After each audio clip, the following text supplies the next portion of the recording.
May pakialam ang Australia kaugnay ng issue sa West Philippine Sea sa pagitan ng Pilipinas at China. Inihayag ito ng Australian Ambassador to the Philippines sa gitna ng tumitinding tensyon sa pagitan ng dalawang bansa. Ito ay matapos tutulan ng China ang pangingialam ng ibang bansa, gayong ito nila ay regional issue lang. Ngunit sinabi ni Australian Ambassador HKU, bahagi rin ang Australia ng rehiyon. Bukod dito, malaki rin ang kinalaman ng South China Sea sa kalakalan ng ibang bansa. Yes, it's a regional issue, and Australia is part of the region. So that's the first point. But beyond that, you will notice that even many countries that are outside the region are passionate about this issue, and there's a very good reason for that.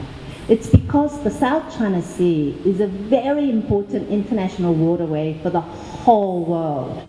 Paliwanag pa ng kinatawan ng Australia sa Pilipinas, malaking problema kung hindi sasaklawin ng international law ang South China Sea. Lalo na kung hindi poprotektahan ang karapatan ng mga bansa kaugnay ng kalayaan sa paglalayag at himpapawid. No, it's not. This is not an issue just between the Philippines and China. This is an issue that Australia is really passionate about.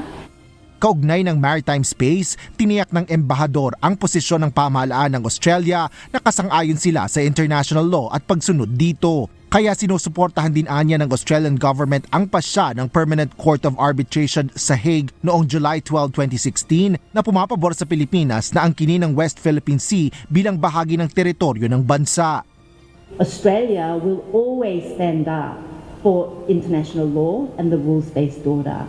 And given that the Philippines is the champion of that, in fact, one undersecretary described the Philippines as the bouncers, not even protectors of the rules-based order, but bouncers for the rules-based order.